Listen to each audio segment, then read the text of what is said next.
Hi అండి, welcome to mini vlog. ఈరోజు mini వ్లాగ్లో పిల్లల లంచ్ బాక్స్కి ఈజీగా 10 మినిట్స్లో చేసుకునే పుదీనా రైస్ని ఎలా ప్రిపేర్ చేసుకోవాలో చూపిస్తున్నానండి. దానికోసం మిక్సీ జార్లో అల్లం వెల్లుల్లి, అలాగే ఒక 5-6 పచ్చిమిర్చీలు, ఒక పెద్ద పుదీనా కట్టని నీట్గా కడిగేసేసుకొని యాడ్ చేసుకోండి.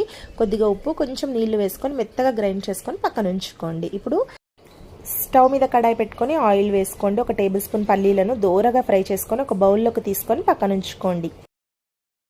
పల్లీల ప్లేస్లో జీడిపప్పును కూడా వేసుకోవచ్చండి. ఇప్పుడు అదే ఆయిల్లో ఒక లవంగం, ఇలాచి, దాల్చిన చెక్క, పెద్ద సైజు ఉల్లిపాయను చిన్న ముక్కలుగా కట్ చేసుకొని యాడ్ చేసుకోండి. ఉప్పు, పసుపు వేసుకొని దోరగా ఫ్రై చేసుకున్న తర్వాత గ్రైండ్ చేసుకున్న పుదీనా పేస్ట్ను వేసుకొని పచ్చివాసన అంతా పోయే వరకు లో ఫ్లేమ్లో పెట్టుకొని 5 నిమిషాలు ఉడికించుకున్న తర్వాత రైస్ని వేసుకోండి. ఆ తర్వాత ఫ్రై చేసుకున్న పల్లీలను కూడా వేసేసుకుంటే పుదీనా రైస్ రెడీ అయిపోతుంది. 10 నిమిషాలలో ప్రిపేర్ చేసుకోవచ్చండి. పిల్లలు కూడా చాలా ఇష్టంగా తింటారు. మా పిల్లల లంచ్ బాక్స్కి అయితే పుదీనా రైస్ చేశానండి.